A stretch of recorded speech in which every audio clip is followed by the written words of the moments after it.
Alas 9:20 na to sa tagapagtagad mahigala kay si Lacson o si Marcolita naglalis ni mga kagalaan. Ato ning tagapagtagad mga sukit di paminaw niya. Tanawon ang mga punto ha kay naglalis sa labot sa investigasyon mga kaigsunan. Okay, play names.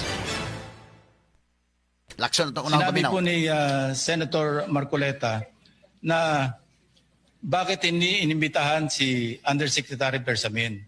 Kaya ko po tinanong kung nabasa niya na yung report, kung meron po siya may pakita sa akin doon sa committee report o doon sa PSN, sa minutes ng pagdinig na nabanggit ang pangalan ni Undersecretary Bersamin.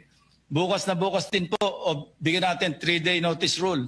Tatawag po ako ng pagdinig, ipapatawag natin si Undersecretary Bersamin.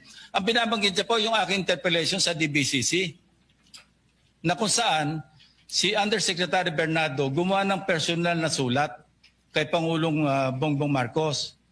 At sinasabi niya doon na ito yung mga personalidad na alam niya, na naalala niya na merong allocable at kung ano-ano pa. Wala po sa Blue Ribbon Committee minutes yun. Sa labas po yan sa plenaryo, sa DBCC, sa National Budget Deliberation. Okay, posa dong. So kung Posa, gamay ha. Kini Magos Lacson mga kagalaan, siya may chairman sa Senate Blue Ribbon Committees pagkakaroon. O tanawa ha, pagtingog ni Saldico, natangtang mahigala si Lucas Bersamin, tangtang sa pangandaman, dunay semblance of truth ba? In fact, ni-deliver ng kwarta. Unya, kini si Undersecretary Bersamin, apilsad, hasta si Jojo Cadiz, ipanangtang ni sila, kay sila kuno maoy nakadawat sa kwarta na way labot kuno sa BBM, nga no man ipatawag ni Lacson. Senate Blue Ribbon Committee Chairman man ta siya. Kabantay mo, si Lucas Bersamin god, ang Executive Secretary na tangtang.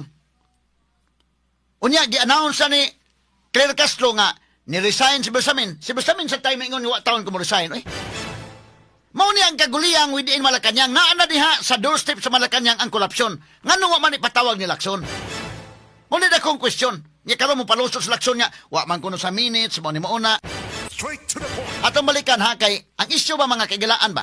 Magklaruhay lang ta ba? Ang mga naminaw na tulon kung tinarong ning investigasyon nga gihimo mga kagilaan sa Senate Blue Ribbon Committee ni Lacson, kung tinarong ba, gitangtang na si Lucas Bersamin, gitangtang na si Amina Pangandaman, gitangtang si Traigib Ulaybar, katong sa DepEd Undersecretary, gitangtang mahigala si Undersecretary Bersamin day, umangko ni or apo ni Lucas Bersamin. Si Jojo Cadiz gitangtang tungod sa expose ni Saldico nga dunay kwarta nga gideliver sa Malacanang, gigamitan pa mga higala og armored car. So pag-save mga higala nga, way labot ang presidente, dili ang presidente nakadawat, kini mga tawhana mo ay nakadawat, sila ratong kwarta, gipatuot ta ba? Okay, save si Bongbong, ang nagdawat gigamit ang nga ni BBM, kanila sa si Adrian Bersamin, kinila sa Pangandaman, kinila sa Traigib Ulaybar, Jojo Cadiz, kinila sila, mo'y nakakwarta, gigamit nila ang nga ni BBM. Damon nga mga imbestigar sa Lacson. Straight to the point. Kaning patuuhon ta ba ingon niya, ay kuan, kanana ang wa man sa minutes, nganong minutes pa manday, oy ginoo ko. Ha? Kinis na may nakaamong, sakyan na to ang argumento, o tinuod sakyan ta lang, tugutan ta sa way pag-uyon. Nga kining mga tawhana, wa, gilabot sa BBM, di gid kurakot sa BBM, oy buutan kayo sa BBM. Pero naa sa doorstep sa Malacanang ang korupsyon. Hindi lang si Lacson, ingos Lacson, mapalusot yung istorya nga, waman sa kuan, sa minutes, paminawal ko ng speech si Lacson, paminawal na to ang iyang privilege speech. Biya ito padayonon ko no names. Kanyo? ang ating kasamahan, Senator Marcoleta, na mayroong isang mention sa affidavit o sa salaysay ni Undersecretary Bernardo na binanggit si Undersecretary Bersamin. Di tumawag po tayo ng pagdinig at mag-motion siya na ipatawag kung sino man ang gusto niya ipatawag. Ngayon, si Governor Chavit Singson, wala naman pong paliwanag. Ano po yung ite-testify? Konektado po ba sa issue at hand, which is the flood control projects? Kung konektado po, sana sumulat po siya sa chairman at sinabi niya, ito yung lalamanin ng ite-testify o ito yung naka-attach yung draft affidavit ni Governor Chavit Singson. Sino naman ako para tumanggi na ipatawag kung sino man yung resource person. Eh nagpadala nga siya ng surprise witness, siya lang nakakaalam eh. Hindi ko po inawat eh. At Mr. nung- President, No, sandali po, hindi pa ako tapos. At nung hinanap kong pilit, pinagtanong ko yung mga addresses, lahat ng mga kakilala ni Gutesa. At inalam po namin sa pamamagitan ng CCTV footage, baka naman merong sumalubong o merong kasama na pwede natin matunton kung nasan si Gutesa. Ganun po kasi ang aking pagnanais na talagang get to the bottom of this issue. Pero bigla po nawala eh. Ano po magagawa ko? Okay, fresh. Gipangita ko ng Lacson sa Gutisa, oy. Ha? Yan niya may 18 marines. Kining 18 marines. Ganun di man niya ibisigaro. Di lagi pwede nang mapalusot-palusot kay ang katauhan ba? Ang mga Pilipino nga nagsunod ining mao mga issues, dili sa mga bugo. Dili mga bugo. Natangtang bitan sa Lucas Bersamin. Giprisko ni Claire Castro nga ni-resign. Nagkabukingay na kasi Bersamin ningon wa ko mo resign, oy. Si Amina Pangandaman gitangtang bitaw na. Si Taygib Ulaybar wa na. Si Adrian Bersamin wa na. Hasta Jojo Cadiz. Pag-save mga higala nga kini mga tawhan na og atong sabton makaingon ka ba sa bahisa mga tawhan na gidaan nga ni BBM. Sila ray nakakwarta. So, ngano di man sa imbestigadon? Ha? Kini mga tawhan na mao ni atong imbestigadon kay nganong magdadaog nga ni BBM. Ngano di mas Lacson kahimo? Hadlok sa Lacson nga mogawas gyud ka matuoran. Lagi tal na katawa may gala. Okay, proceed, Dong Names. Sige, padaya Names. Mr. President, wala nga pong nakasulat doon sa transcript tungkol nga po doon sa binanggit niya sa plenary na pangalang Adrian Bersamin. Eh, paano nga pong mababanggit doon, Mr. President? Hindi nga niya pinatawag eh. Samantalang dapat niyang ipatawag, siya mismo ang nag-highlight. Isip-isipin po ninyo, nagawa po ni Senator Lacson na isama sa plenary debates ng ating 2026 budget. Ganun ka-importante ang bahagi na yon, Mr. President. Hindi ba dapat ipinahayag mo yun eh? Malaking bagay yun. Ibinulgar mo pa nga eh. There are 2 public officials I will reveal this morning. Ganun lang. At hindi mo pinatawag. Kung pinatawag mo yun, malinaw na malinaw, nalagay sana sa transcript. Ganun lang naman ang ibig sabihin eh. Sa mga tweet, iniwasan po, Mr. President, para hindi malagay sa transcript. Pagkatapos ikakatwiran po ninyo, eh kung nasa transcript, di sana pinatawag ko. Baligtad po ang ginawa ninyo, Mr. President. Katulad din po sa Boss, kanay nga portion sa ilang panaglantugi ni Marcolita ni Lacson, nasakto si Marcolita day. Doon ay puntos Marcolita. Ha? Misa sa transcript, ano man niya patawag? Klaro, ana, si Lacson man niingon na ako i-reveal nga mo ni Mona. Unya wag ipatawag. Kanalandaan mahigalabi da. Dako nang butanga mga kaigsuna na unsa naman ang kalakihay. Mo na ingon sa Marcolita, oh. Nabali mahinoon ng dagana ron. Kaya ato'y padayon mga sugid tig paminaw. Sige, Nems, padayon, Nems. Nara Street sa South Forbes. Ilan po yung binanggit ng mga tao doon? Hindi ko po sinasabing totoo yun. Pero for purposes of the inquiry and investigation, kung talagang ganun, kalawak ang inyong pananaw. Dahil pati nga po yung pagpunta ni Gutesa, pati CCTV po pinakita ninyo. And dami po sana ang pagkakataon na nakita sana lahat ng mga binanggit ni Saldico na mga ginamit na sasakyan. Makikita doon sa pagitan ng alas 9 hanggang alas 10 ng umaga. Tawagin natin yung kung sino man yung security agency doon.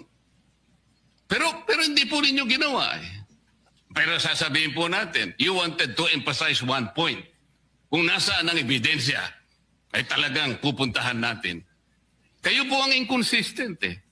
Pagkatapos ako sasabihin ninyong inconsistent. Ang dami po eh. Nakiusap ako na, sabi nga natin, ang dami pong tumuturo sa pangalan ni Martin Romualdez. Inimbita po ninyo, Hindi dumating, nakiusap ako, naimbitahan uli. Ang sabi po ninyo sa pamagitan ng inyong interview, ay kung pupunta siya rito, welcome. Kung hindi siya pupunta, wala tayong magagawa because of inter-parliamentary courtesy. Mr. President, hindi po karaniwang pagnanakaw ang nangyari sa kasaysayan ng ating bansa.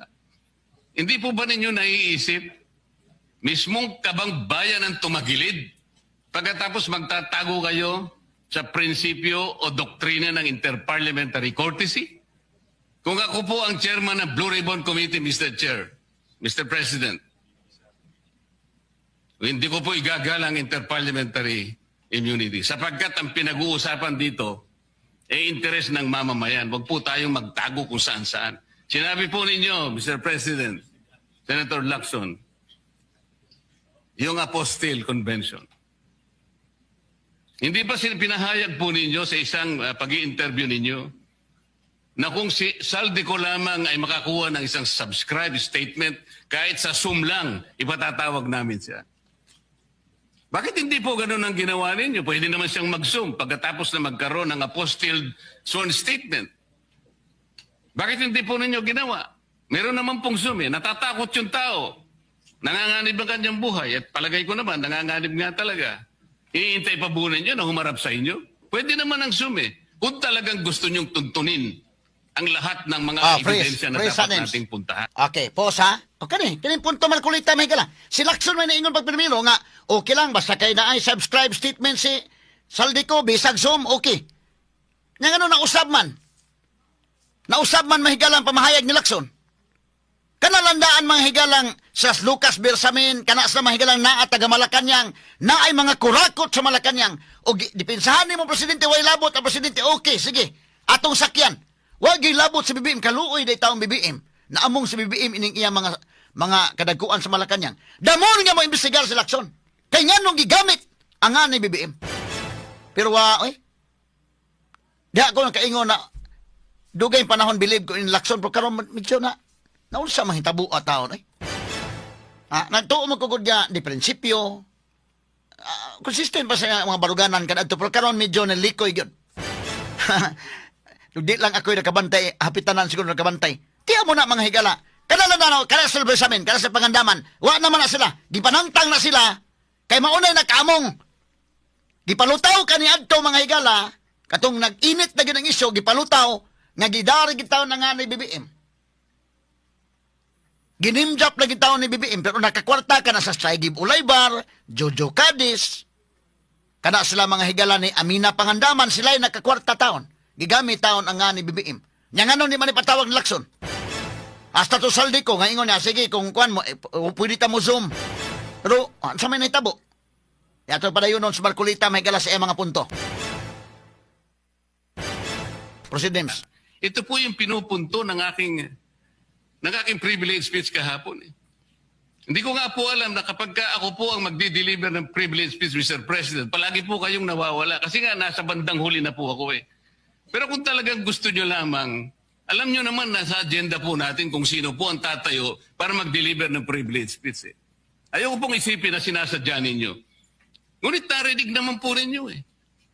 Mr. President, pagkatapos isasama yung Kalayaan Island Group, ano po ba talagang pinag-uusapan natin dito?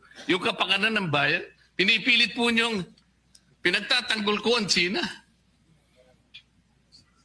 Sa March 12 po, Mr. President, Senator Lacson, sana po may panahon kayo sapagkat ipinatawag ko sa magitan ng isang resolution at ito po ay alam na ni Senator Erwin. Pinatawag ko po ang NAMRIA, pinatawag ko po ang Philippine Coast Guard, Philippine Navy, ang DFA, pinatawag ko rin po si Justice Carpio at saka yung professor sa UP. At kung sino man po ang interesado, pero once and for all, malaman po natin dito kung sino ang sinungaling, kung sino ang makatsina, kung sino ang nagagaling-galingan at nagpapanggap na expert in international law. Sana po, Senator Lacson, nandun po kayo. Mr. President, may we hear from the chairman of the Foreign Relations Committee because his name was mentioned. May I just confirm if indeed he will call for a hearing and invite those people mentioned, Mr. President? With due respect. Well, as requested, if you would like to respond, Senator Erwin Tulfo. Thank you, Mr. Chair. This morning, I have received a letter from the Department of Foreign Affairs citing that they cannot attend, including Namria, Mr. Chair, and we have already written to the various chiefs of staff of the members of the Committee on Foreign Affairs. They cited, including Namria, that they cannot attend because of the fact that it is a matter of national security, Mr. President. And I also have a copy that will be sent to your office, Mr. President. The reason given by Namria, the Armed Forces of the Philippines, and the Department of Foreign Affairs, Mr. President. In other words, Mr. President, the gentleman from Pampanga and Tarlac is confirming something that is not confirmed. Mr. President, that is too much of a statement. Kausap ko pa lamang ang chairman at kaming dalawa po nagkakausap at niremind pa nga ako yung mga nakarang araw na March 12, okay ka na. So, ang sabi ko sa kanya, ito po ang dapat nating maimbitahan. Bakit naman po nagkaroon ng issue sa national security ang pagdinig tungkol sa usapin sa West Philippine Sea? Mr. President? Ito na naman po ba ay patakaran para ilihis na naman? Hindi po pag-uusapan dito kung ano-ano mang klaseng teritoryo ang pag-uusapan dito. Ang pag-uusapan lang natin ay yung masigalot na pinalalaki nila at hindi nila maintindihan na walang kamatay ang West Philippine Sea. Nakalagay po kasi sa Administrative Order number 29 dated 2012, Mr. President. 14 na taon nang nakararaan, minanduhan mismo ang NAMRIA at ang DFA na mag-submit ng mapa at mga charts sa opisina ng United Nations General as UN Secretary General at inotify ang lahat ng international organizations katulad ng IHO. Ano po bang ibig sabihin nun, Mr. President? Alam po ba ito ni Senator Lacson, yung Administrative Order number 29? This is something between the chairman of the Foreign Relations Committee and the gentleman from Tarlac and Pampanga, Mr. President. Hindi po, tinatanong ko po kayo. No, I don't know Administrative Order number 29. Hindi po ninyo alam, sasabihin ko sa inyo. I don't Ulitin need to ko. know, Mr. President. I'm not interested. Hindi po kayo interesado sa isang bagay na napaka-importante sa ating bansa? Hanggang ngayon, hindi ma-drawing ang West Philippine Sea. Hindi kayo interesado?